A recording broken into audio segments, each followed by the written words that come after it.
ஆண்டவரும் உலக இரட்சகருமாகிய இயேசு கிறிஸ்துவின் விலையேறப்பெற்ற நாமத்தினால परमेश्वर उद्धार करते हैं यीशु मसीह के नाम से உங்கள் எல்லாருக்கும் அன்பின் வாழ்த்தை தெரிவித்துக் கொள்கிறேன். आप सभी को प्रेम से अभिवादन करते நல்லா हैं. இருக்கிறீங்களா? आप सब खुश हैं क्या? சந்தோஷமா இருக்கிறீங்களா? आनंदित हैं?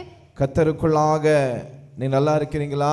आप परमेश्वर के अंदर आनंदित हैं? வேதம் வெளிச்ச தின தியானத்தின் மூலமாக वचन दीपक के रोज के ध्यान के உங்களை अनुसार சந்திப்பதில் நாங்கள் மற்றற்ற மகிழ்ச்சி கொள்ளுகிறோம். आपसे मिलने बड़े आनंदित होते ஆண்டவர் हैं. எவ்வளவு நல்லவர். परमेश्वर कितना अच्छा है. இந்த மாசம் முழுதும் இதுவரைக்கும் நடத்தி கொண்டு வந்திருக்கிறார். इस महीना भर और अब तक चलाकर लेकर உங்களை आया இனியும் है நடத்துவதற்கு போதுமானவராய் இருக்கிறார். और भी आपको चलाने के लिए काफी है. நம்முடைய தகப்பன் அவர். हमारा पिता है. உங்களை அதிகமாக நேசிக்கிறவர். आपसे अधिक प्रेम करता है. உங்கள் மீது அதிகமாக கரிசனை உள்ளவர். आपके ऊपर अधिक ध्यान रखता है. எனக்கு யாரும் இல்லையே, मुझे कोई नहीं है, எல்லாரும் மறந்து விட்டார்களே सभी मुझे भूल गए हैं என்று ஒரு எண்ணத்தோடு கூட இந்த செய்தியை கேட்டுக்கொண்டு இருக்கலாம். इस विचार के साथ आप इस प्रचार को सुनते होंगे. வேதம் வெளிச்ச தின தியானத்தின் மூலமாக वचन दीपक के रोज के ध्यान के உங்களை अनुसार சந்திப்பதில் आपसे मिलने में நாங்கள் மிகுந்த சந்தோஷம் அடைகிறோம். हम बड़े आनंदित होते நாம் हैं. இன்றைய வார்த்தையில கடந்து செல்வோமா? हम आज के वचन की ओर जाएंगे. சங்கீதத்தின் புஸ்தகம் भजन संहिता की पुस्तक 9ஆம் அதிகாரம் 9वां अध्याय 18 சொல்லப்பட்டிருக்கிறது. 18 में कहा गया है, எளியவன் என்றைக்கும் மறக்கப்படுவதில்லை,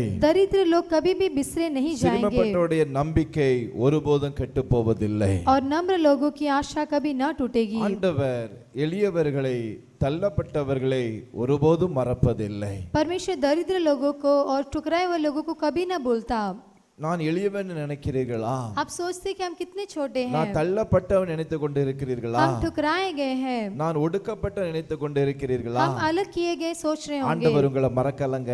परमेश्वर आपको नहीं भुला है. உலகம் உங்களை மறந்திருக்கலாம். संसार आपको भूल चुका होगा. சுற்றுப்புறத்தார் உங்களை மறந்திருக்கலாம். आसपास के लोग भूल गए होंगे. நம்பினவர்கள் உங்களை மறந்திருக்கலாம். भरोसा किए हुए लोग भूल गए होंगे. ஆண்டவரோ சொல்லுகிறார், पर परमेश्वर कहता है, எளியவன் என்றைக்கும் மறக்கப்படுவதில்லை. नम्र लोग कभी भी भूले नहीं जाएंगे சிறுமைப்பட்டவன் நம்பிக்கை ஒருபோதும் கெட்டு போவதில்லை. और छोटे लोगों की आशा कभी न टूटेगी. நீங்க சிறுமைப்பட்டவளா காணப்பட்டு கொண்டிருக்கலாம். आप नम्र ऐसे दिखाई देंगे. நீங்க தேவன் மேல் வைத்த நம்பிக்கை ஒருபோதும் கெட்டு போவதில்லை. आप परमेश्वर के ऊपर रखे भरोसा कभी नहीं எந்த समाप्त होगा. நம்பிக்கையோடு கூட நீங்க காணப்படுவீர்களோ, जो भी भरोसे के साथ आप हैं, எந்த நம்பிக்கையோடு ஜெபித்து கொண்டு இருக்கிறீர்களோ, जिस भरोसे के साथ आप प्रार्थना அது करते ஒருபோதும் हैं, கெட்டு போகாதபடிக்கு, वो कभी न छूटते உங்களை हुए, மறக்காதபடிக்கு आपको न भूलते हुए உங்களை நடத்துவார். आपको चलाएगा. அவர் மறக்காத தேவன். वो न भूलने वाला परमेश्वर உள்ளங்கைகளில் வரைந்திருக்கிறார். अपने हथेली में रचा உங்களை है, நேசிக்கிறார். आपसे प्रेम रखता அவர் है, மறக்கவில்லை. आपको नहीं भूला. கலங்காதிருங்கள். आप व्याकुल मत உங்களுடைய होइए. காரியங்களை கர்த்தர் வாய்க்க பண்ணுவார். आपके कार्य को सफल உங்களை करेगा, ஆண்டவர் உயர்த்துவார். आपको ऊंचा करेगा. நாம் ஜெபிக்கலாமா? हम प्रार्थना करेंगे. நல்ல பிதாவே, நன்றி செலுத்துகிறோம். प्यारे पिता, आपको धन्यवाद करते தர்மன हैं. வேளைக்கு உமக்கு ஸ்தோத்திரம். इस अच्छे समय के लिए धन्यवाद. உங்கள் பிள்ளைகளுக்காக ஜெபிக்கிறேன். आपके बच्चों के लिए प्रार्थना करते எல்லாரும் हैं. மறந்து விட்டார்களே, हमें सब लोग भूल चुके हैं, எல்லாரும் கைவிட்டு விட்டார்களே, हमारे हाथ छोड़ दिए हैं, எனக்கு யாரும் இல்லை என்று हमें स्मरण करने कोई नहीं கலங்குற है. பிள்ளைகளுக்காக